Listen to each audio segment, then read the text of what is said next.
একটা ছিল সোনার কন্যা মেঘ বরণ কেশ,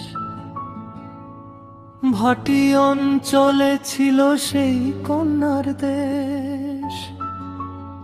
দুই চোখে তার আহারে কি মায়া, নদীর জলে পড়ল কন্যার ছায়া।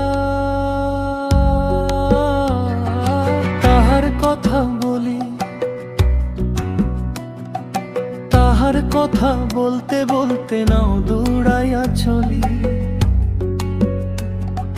তাহার কথা বলি, তাহার কথা বলতে বলতে নাও দৌড়াইয়া চলি। কন্যার চিরল বিরল চুল, তাহার কেশে জবা